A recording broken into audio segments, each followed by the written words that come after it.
Hi welcome to Vantillu. Meal మేకర్స్తో veg manchurian ఎప్పుడైనా ఇలా ట్రై చేశారా? చేయనట్లయితే తప్పకుండా ట్రై చేయండి. చాలా టేస్టీగా ఉంటుంది. ఇలా కనుక తిన్నారంటే మళ్ళీ మళ్ళీ తినాలనిపిస్తుంది, అంత బాగుంటుంది. మరి దీని కొరకు ముందుగా ఒక బౌల్లో వాటర్ తీసుకొని వేడి చేసుకోవాలి. వాటర్ వేడయ్యాక మిల్ మేకర్స్ని వేసుకొని 5 నుంచి 10 నిమిషాల పాటు కలుపుతూ ఉడికించుకోవాలి. చూసారు కదా, ఇలా ఉడికించుకున్న తర్వాత వాటర్ అంతా తీసేసి పక్కన పెట్టుకోవాలి.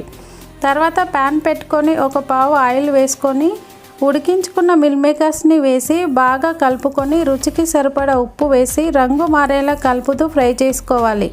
ఇలా ఫ్రై అయ్యాక ఒక ప్లేట్లోకి తీసి పక్కన పెట్టుకోవాలి. అదే ప్యాన్లో మరొక పావు ఆయిల్ వేసుకొని ఆయిల్ వేడయ్యాక సన్నగా తరిగిన ఉల్లిపాయ ముక్కలు, 2 పచ్చిమిర్చి ముక్కలు, కొద్దిగా కరివేపాకు, కొద్దిగా స్ప్రింగ్ ఆనియన్ ముక్కలు వేసి బాగా కలుపుకోవాలి. ఉల్లిపాయ ముక్కలు రంగు మారాక ఒక మీడియం సైజు టమాటాని పేస్టులా చేసి వేసుకోవాలి. ఒకసారి బాగా కలుపుకొని కొద్దిగా పసుపు వేసి మరొకసారి కలుపుకొని ముందుగా ఫ్రై చేసుకున్న మిల్ మేకర్స్ని వేసి కలుపుకోవాలి.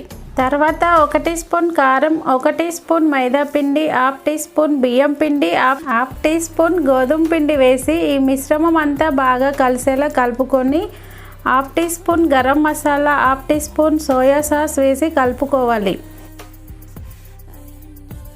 తర్వాత కొద్దిగా ఫుడ్ కలర్, కొద్దిగా కొత్తిమీర వేసి మరొకసారి బాగా కలుపుకొని స్టవ్ ఆఫ్ చేసుకోవడమే. ఎంతో టేస్టీగా ఉండే మిల్ మేకర్స్తో వెజ్ మంచూరియా రెడీ. తప్పకుండా ట్రై చేయండి, చాలా బాగుంటుంది. మా వీడియో మీకు నచ్చినట్లయితే మా ఛానల్ని సబ్స్క్రైబ్ చేసుకోండి. మీ ఫ్రెండ్స్ అండ్ మీ ఫ్యామిలీ మెంబర్స్కి షేర్ చేయండి.